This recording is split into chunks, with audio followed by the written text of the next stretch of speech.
Today's video is sponsored by Squarespace. Squarespace.com is the easiest way to start your own website. You should not let the inclusion or exclusion of 2.1 make that be your overriding purchase decision. Functionally, there's no difference. There's no performance penalty. In fact, if anything, it's better performance because you're not going through extra stages of repeating, and you're minimizing your cable links. So much to do about nothing. What should be Yeah. more concerned about is why aren't all of our competitors rating their receivers with all 9, 10, 11, whatever channels they have driven, like a real amp?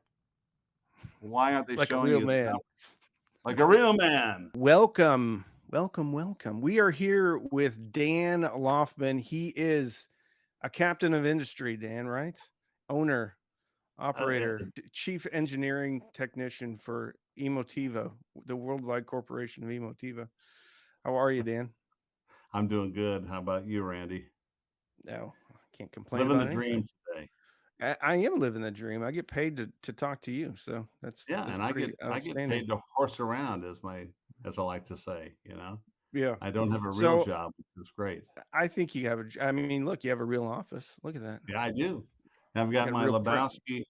Lebowski shrine behind me, with my Lebowski votive candles. I've got a toe. I've got A all toe. kinds of things. Yeah, I've got it all there. Well, the reason why I wanted to talk to you is because I just did the review, the video on the MR1, which is Yeah, I think is a thank great, an absolute amazing piece. Tons of power. It sounds great. One of the comments that was kind of reoccurring that came up in the video, in that video, was HDMI 2.1. you. Yeah, And I know we have talked offline about HDMI, and it seems like HDMI is just the bane of everybody's existence when it comes to AVR receivers. But I yeah, wanted to kind of get your, I don't know, thoughts on HDMI and how it's implemented into your products at Emotiva. sure. Huge shout out and thank you to today's sponsor, Squarespace. I have built multiple websites using Squarespace. You can literally have a Squarespace website up and running in a couple of hours. Are you a photographer, videographer? Then don't put your work on Instagram. Put it on Squarespace. Do you sell rubber ducks or inner tubes? Do you need to reserve innertubeenthusiast.com? Well, you can do that on Squarespace. Need to do email campaigns. I'm sorry, innertubeenthusiast.com killed me. You can do email campaigns. You can sell your inner tubes online. And if you've never created a website, well, it's easier than ever because Squarespace has support videos and tutorials to guide you through the entire process. Reserve your domains, but go to squarespace.com/cheapaudioman and use the code cheapaudioman at checkout, and you get 10% off your first purchase. Get your kid their own website for their leaf raking and lawn landscaping endeavors. Chuck'sAwesomeLandscaping.com. You can find them all. .net, .org. Are you a Star Wars fan? Star Trek fan?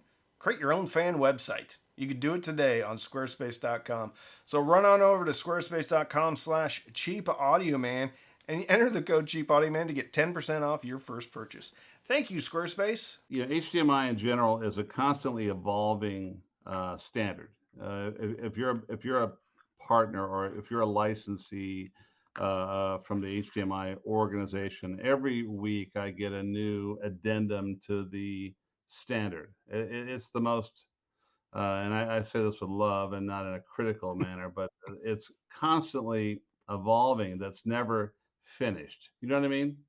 Hmm. It's like they keep fiddling with it all the time. So about the time you get done with one thing, you have the next thing, and then you get done with that next thing, and there's a new thing, and there's never any visibility ahead of time that it's going to happen. There's no communication or consensus taking among the licensees. It just comes from on high, and then you're scrambling to keep up with it. Now, companies like Denon and Marantz and big guys like that, they've got guys from the chip houses living in their facilities year round, helping them implement these things. Whereas, mere mortals like ourselves, we have to wait for the data sheets to come out and then try to do it without direct support from the factory and the organization. So it's a little more challenging. So we're always going to be a little bit behind the big guys. Having said that, you and I both have got 8K enabled products in our lives. So we've had them and we deal with them all the time. And you also know that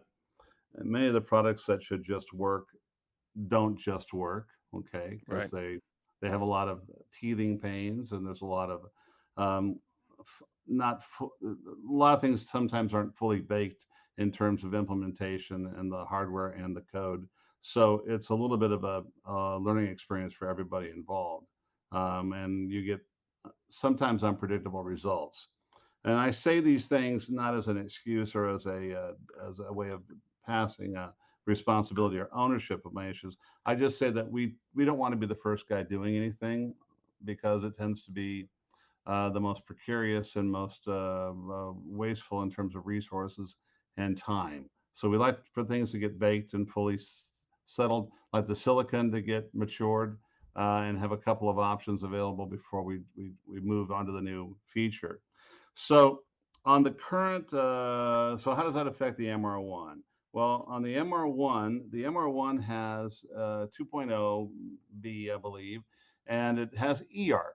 And to me, eArc, as I've mentioned, I think in other conversations, not only with you, but in passing, eArc to me is the single most important improvement they've made to the HDMI standard in a long time, beyond the higher frame rates and variable refresh rates and and the high dynamic range support, which those are all important things. But eArc is going to be a game changer moving forward, bigger than people realize. And so to me, having eArc is way more important than having 2.1 at this point in time because you want to be able to send high bitrate audio back, uncompressed high bitrate multi-channel audio back to the receiver or the device from the display. Um, for gaming, we like to minimize the amount of signal handling by having the shortest signal path and the minimum number of repeaters. Every time you go in and out of an HDMI device, you have a source and a sink, and that's a repeater, right? So the TV is a repeater in one sense. The AV receiver is a repeater. If you have an active cable, it becomes a repeater. All these things are repeaters. They all introduce compatibility issues, latency issues, and unexpected conflicts that you'd like to try to avoid. So the minimum amount of handling of a high bandwidth of 48 gigabit per second signal you can do, to our way of thinking, the better. Um, I'm a big believer. Whether we'll have 8K, all of our stuff is modular. The Hmm. MR1 is modular. The MC1 is modular. Our big high-end processors are modular, and we see a constant evolving of both decoding standards, but more importantly, video standards. So you have to have a modular approach so that you're not throwing the baby out with the bathwater every time there's an inevitable change to the one of these video or audio standards. And So I don't think right now, I mean, I haven't seen anything from Marantz or Denon or Pioneer Onkyo that's a modular based no, we're kind of platform. alone in that approach. It's more expensive to build that way. It requires uh, more of a commitment from a hardware standpoint to allow that flexibility. Again, I say that I talk about products being disposable a lot, and we don't build disposable products as a rule. When you build something that's disposable, you want to have the lowest possible cost, and your material costs are extremely important. And if you look inside Dan, I a lot just of these products, real important here. I grabbed the wrong Diet Dr. Pepper uh-oh, here. This is the one that was on my desk from last night. This is the the dead cold one, one. So the dead one. I just Yeah, took a drink of the bad Diet Dr. Pepper. So I you don't know want you were that. concerned about that. I was a little concerned. I didn't want to throw things off by mentioning it, but I saw that. Yeah, you okay I'm now? so I am. I'm sorry. I interrupted you about disposable products.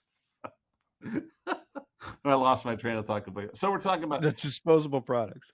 yeah. I Well, think. I'm jumping around a little bit. So our whole philosophy as a brand is to make everything modular, upgradable, easily serviced, and not build a product, whether it's an amp or a processor or anything else that's disposable. I hate that whole mentality that's taken over the consumer audio business. You things are not designed to be worked on or serviced. A good buddy of mine is a large service center in Texas for many of the big brands, and he just throws his hands up in the air and says, they're just not designed to really be worked on. You just kind of toss. And Hmm.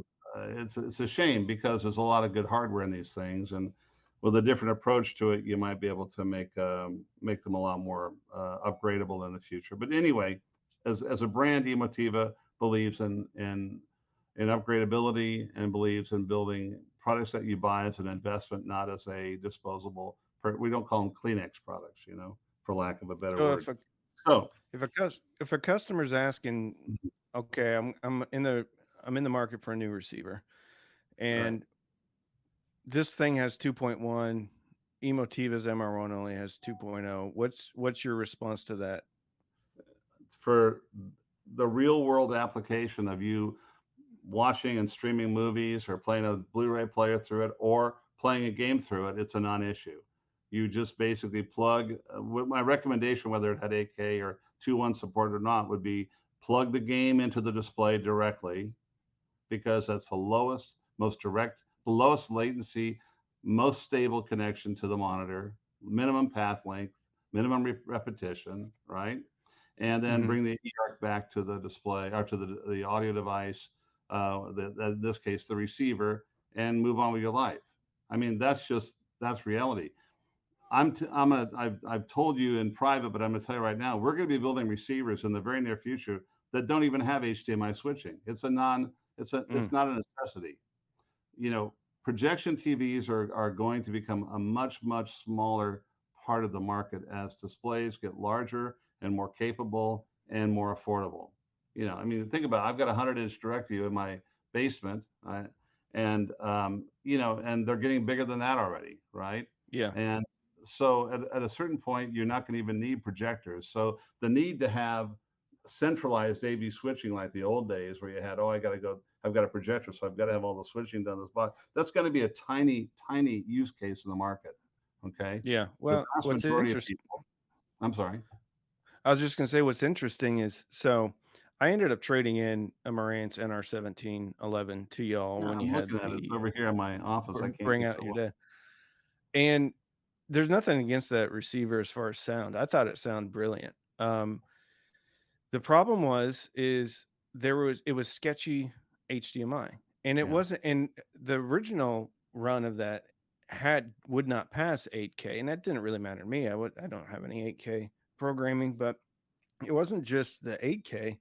It was simply just getting it to work. And the finally the way that I got it to work the most reliably was doing what you said, basically using my television as the HDMI switch and selecting the inputs via the television versus the receiver, and then I would just run it in. It was so bad. I had that in my How bad bedroom. was it, Andy? It I'm going to was tell so you how bad it was. It was so bad that my wife, bless her heart, and this was when I was still traveling for my real job prior to this one. Um, it was so bad that she had memorized the way to get it to work, and that was power cycle the Marantz, turn off the Apple TV, power cycle the Marantz again, and then turn on the Apple TV, and then it would work half the, half yeah. the It, time. it was like a Shriner's handshake. You had to have the secret handshake to get it going. It was, I mean, it was so, so, and then that thing, and this is not really HDMI related, I don't think. Then that thing would just, whenever it wanted to, just go into Odyssey. Like in the middle of SpongeBob, it would just pop up Odyssey. And Surfing and so test drive. Yeah. that was a lot of fun. But to your point, I mean, a lot of these integrated amps that are coming out that have eArc, just have one eArc. They're not passing through anything. And I think it's an interesting concept and an interesting way of doing things to just have an eArc on there and take all that Yeah. switching out of it. Because don't the TVs have newer, better HDMI chips The, generally? the the TVs, as a rule, have got extremely capable HDMI switching built into them, and all this redundant switching is kind of an artifact of a leftover day It's like, how many streamers do you need in a system, Randy? You got, everything's got a streamer. Your Blu-ray player has a streamer. If you're using a Blu-ray player, your TV's got a streamer. Your streamer's got a streamer. There's 100 streamers, redundant streamers in the system. It's kind of the same with HDMI switching right now. We I'll say this again. We anticipate next year we will um, we will do two things. We will have our very high performance products that have full 8K management, like the RMC1 and that ilk. Will have all full Zoot, high bandwidth 8K switching in and out. We've already developed that board. It's already been prototyped and running here. Everybody knows about our public plans to release an 8K, a full featured 8K board that's retrofittable for all of our big processors this summer. Okay, the MR1, the MC1, and the derivatives of that platform will also have an 8K upgrade path. Um, and that will be out later in the summer. Before the end of the year, we'll have those out. Okay, I should say the third quarter, not late in the summer. That'll be in the third quarter. So if you have an MR1 and I'm going to tell you, even when the 8K board comes up, plug your game into the TV and bring the eArc back. If you've got to have it through the MR1, okay, knock yourself out. But my fallback position is always going to be for best performance, lowest latency, and best system stability. Go straight to the display. Minimize the amount of high-speed cabling you have running around and the number of repeaters that you go through, because it all adds to system instability and overall degrading of the performance of the system. So it's a matter of approach. You can't be all things to all people. The other thing that the guys, I'll go off a little bit on the 2.0 versus 2.1. If what I'm so surprised by, Randy, is that guys all dismiss and let's say they'll dismiss a product like an MR1 because if it doesn't have 2.1, I'm not even going to look at it. Well, do you Hmm. ever listen to your system? Is 2.1 the only thing that matters to your home theater or gaming experience? Do you care what it sounds like, how much power it has, how much headroom it has, what it does sonically in your system, or is it strictly that video thing is the overriding concern in terms of the feature set, even though you have a very viable and not even inconvenient workaround to just plug it straight into the monitor? When does audio performance not matter anymore? Is it just a computer now that the audio portion of it is just a throwaway? And Well, to me, I that's think like, you I know, I just think that's a product of the days that we're in. I mean, people buy on specs and people hold on to things, and I don't know if I would be any different. I mean, talking to you, I'm in a very unique position because I get to listen to a lot of different products and then, make my decision based on ease of use and how good it sounds, because those are my top two priorities. How easy is it to use? Because if it's not easy to use, I don't care if it sounds great, I'm probably not going to listen to it. And then how it sounds. And but I think a lot of people, a lot of customers are out there just looking at specs, and I they believe, yeah, have an idea in their head of, oh, 2.1 is newer, therefore it's better. it's got to Um, be better. But the actual, in terms of the utility or the benefit to the customer, you're actually losing nothing by running the the way that we're discussing with 2.0 with using eArc. And if you didn't have eArc, I'd say that's an issue, but you've got eArc and you've got support for all the HDR formats. You don't have any technical limitations as to why on your day-to-day living that the 2.0B is not acceptable.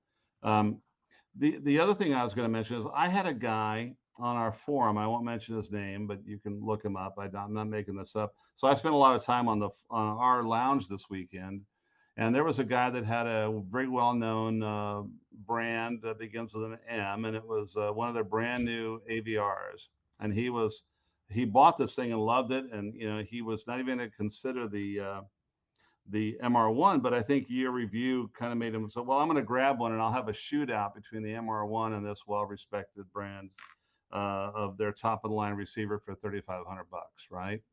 And he goes, mhm. I'm gonna do a shootout, and the last man standing is going to win, right? So Hmm. I was kind of watching this guy, listening to his posts on the forum and watching the whole thing kind of transpire. And he had pictures of the two units side by each. I like to say side by each. That's a thing left over from my days of going to China. Not side by each. I like it. And I don't know why, but that's what they like to say. And but he had this product against our MR1 front panel, back panel, and he goes, "Wow!" He goes, "When I picked up this XYZ brand, it felt like a toy compared to the MR1." So that was like the first thing I knew I was getting on the Yeah, the guy. MR1's not easy to just pick up and move around. And then It he, weighs about as much as my Mac power amp from yeah, a so he went bygone through the era. whole thing of A Bing them. He did room correction. He goes, ah, the emo cue just works. Distancers are Yeah, spot on. EQs are. He goes, it sounds great. He goes, just like you said. He goes, the display is not as beautiful as this my current one. He goes, but functionality is just fine. And once it's set up, who cares, right? yeah, But there's no problem doing it. And then but he said sonically is what got him was the headroom, the clarity, the musicality, the power. And he said, and he goes, now look at the two and he goes, I'd love to have 2.1. He said, he goes, although I love 2.1, is it worth nearly $2,000 difference to have 2.1? To say I've got it when it doesn't make any difference in my day-to-day living. And he opted to return the very well-known brand and keep the MR1. mm, And I think that that made me feel really, really good and vindicated. Because I know when you sit down and take away, I mean, I can't out feature these big companies in terms of I cannot get as many little stickers on my front panel right, as they. right, yeah, Okay? They're going to win that game hmm, of the sticker game. But when it comes down to power, reliability, musicality, build quality, and overall value and long-term ownership value, I think that we make a very, very compelling argument for our brand. yeah, And the other thing is, I was opening up. He opened up the top of this unit, or I saw a picture of the top. All the boards are single-sided on all. We're all double-sided plate through, minimum two-sided plate through, up to 8 layer, depending where you're at in the unit, and all these other ones are Chem One. They're all stitched together, single-sided boards. It's like, really? I You feel know, like you're it's making stuff up right now, Dan, because I have no idea what you're talking well, about. I mean, I'm kidding, but I'm there's assuming the two-sided boards quality are better. where you need to put the quality for durability and long-term value and better audio performance. It minimizes audio path lengths. We pour nice big grounds. We have lower impedance ground returns and better power management within the design that way when you have double-sided boards and multi-layer boards. It gives you better overall system performance. And so these are things that are kind of hidden from people that, when you look at the front panel, you don't see that. But that's why we always show the inside of all of our products and let you get Yeah, big and deep, because I want to show you where the money is spent. It is, if you're looking for more features and more things on a checklist, we're probably not going to win. But if you listen to your system and you use it and you live with it day in and day out, and the overall performance and musicality and power output and durability and lasting value are important, I think that we're a pretty strong choice. no, You I know? I don't disagree, and I've been accused multiple times of being a Emotiva shill, to the point where on the last video, one of the comments said something about questioning my ethics or whatever, and Oh, that's um, bullshit. I Excuse just me. well, I think it's interesting just because I mean I've always had great experiences with all the Emotiva products I've ever had. Well, I Um, will say publicly that, we treat you, I mean, we like you personally. So we have a personal relationship, but I find that you're very direct with us about things you like and don't like on our products. When you think we've done something wrong, you're the first to let us know. And you're not getting I don't think you go, quote, go easy on us, because by doing that, Randy, you destroy your own credibility over time, and you can't afford to do that, whether we're friends or not. It's not you can't do that. This is your livelihood and your business, and your yeah, your integrity and your reputation is way more important than shilling for me. So anybody that knows you and yeah, knows the channel knows that's not really the case. yeah. Well, But I get you, Right. you can say the same thing. Listen, you know how I am about my coffee maker, Randy. I love my Yes. Euro Yeah. coffee maker, and I have had many people tell me like, "Well, you own stock in the company. Why are you so into Euro coffee makers?" I said, "Well, man, I just dig them. I mean, they're like, Yeah. they're crazy. I mean, Yeah. they get me wound up. I love them. Yeah. I think one of the things, well, so going back to, talking about, we're friends personally, that's one of the things, I was in business and I did sales of one form or the other in industrial and oil and gas and stuff like that. And sometimes I would buy, or sometimes people would buy from me simply because they liked me personally, but more importantly, they knew that they would get the support that they needed. And all things created equal, I would still want to buy from Emotiva simply because I could get on the phone with Jake or Nick or one of those folks over there, and it's a real person. It and Yeah, it's a one company. You're not housed in a place that has five other different brands or things like that. You can go down to Tennessee and walk in, and there's real people, and it's the yeah, same people too. It's not like you're churning and burning through people, yeah. but Well, there's this is our something to and be. this is our total focus too.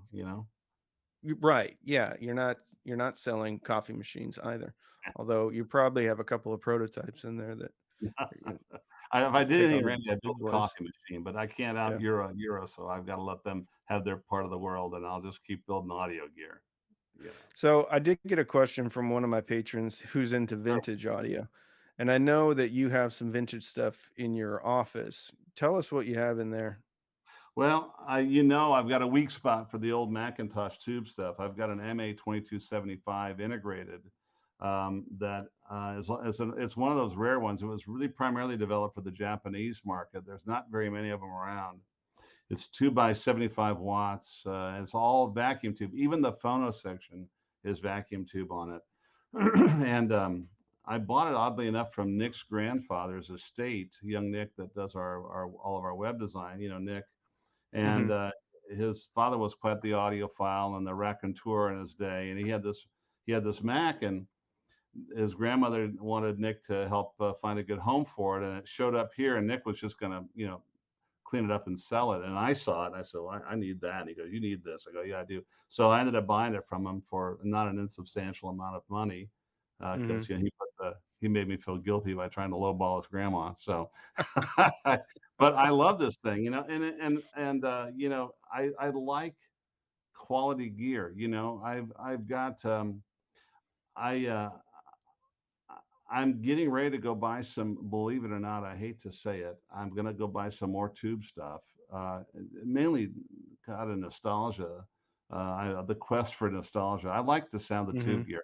I don't think that, it's as good as a well-designed solid state stuff on many levels, but I like it just the same reason I like playing LPs and stuff in my office. They're not better, they're different, and Yeah. I dig that stuff. But I've got some old Rebels here that I can't let go of. I've got some old Performas. I knew Dominic over at Rebel back in the day, and he was the chief engineer on that product. And I watched him designing those, and they were just beautifully made. And I've still got those here, and I'll pull those out and drag them out, listen to them, and they're still a stunning loudspeaker. And the F53s, I believe, F52s, F53s, triple sixes with a 5 inch and a tweeter. Great, great sounding loudspeaker, built like a battleship.